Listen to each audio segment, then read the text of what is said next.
श्री स्वामी समर्थ। ही कथा आहे स्वामींच्या चरणी अहंकाराचे विसर्जन। चला तर मग सुरुवात करूया या कथेला। कोल्हापूरच्या नामवंत वकिलांपैकी एक श्री रामभाऊ देशमुख देवी महालक्ष्मीचे निसीम भक्त इतके की त्यांच्या म्हणण्यानुसार देवीखेरीज इतर कोणालाही वंदन करणे हे भक्तीला बाधक होते। त्यांनी आपल्यासाठी एक नियम बनवला होता, देवीशिवाय कुणालाही नमस्कार नाही।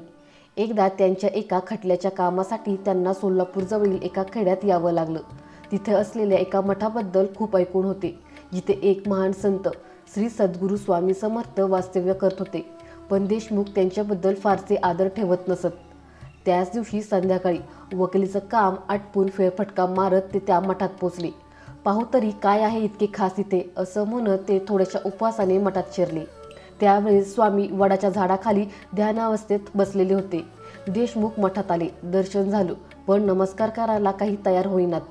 त्यांच्या चेहऱ्यावर एक तुच्छतेची झाक होती। इतक्यात कोणीतरी त्यांच्या कानाशी म्हणालं, नमस्कार करा, हे काही सामान्य संत नाहीत। देशमुखांनी कठोरपणे उत्तर दिलं, मी फक्त माझ्या देवीलाच वागतो। स्वामी मात्र डोळे मिटूनच बोले, देशमुखराव, भक्तीचा अर्थ विसरलात वाटतं।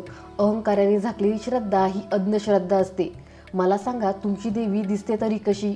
क्षणात देशमुखांच्या नजरेसमोर एक तेजस्वी मूर्ती उभी राहिली, साक्षात महालक्ष्मी। डोळे चोळूनही ती मूर्ती काही दूर होत नव्हती। हातात कमळ, कपाळावर चंद्र, चेहऱ्यावर करुणा आणि तेजाचा भास। देशमुख अवाक, त्यांना समजलं की ही सामान्य लीला नाही। डोळ्यात अश्रू आले, ते झटकन खाली वाकले आणि स्वामींच्या चरणी साष्टांगन नमस्कार घातला। मठातून बाहेर पडताना स्वामींनी त्यांना थांबवलं, देशमुखराव, तुमच्या घरात कोणीतरी माझ्या प्रसादाची वाट पाहते, हा घेऊन जा। स्वामींनी त्यांच्या हातावर प्रसाद भंडारा ठेवला। देशमुख मूग गिळून गप्प, पण अंतर्मनाने एक वळण घेतलेलं होतं। अहंकारचं रूपांतर भक्तीत झालेलं होतं।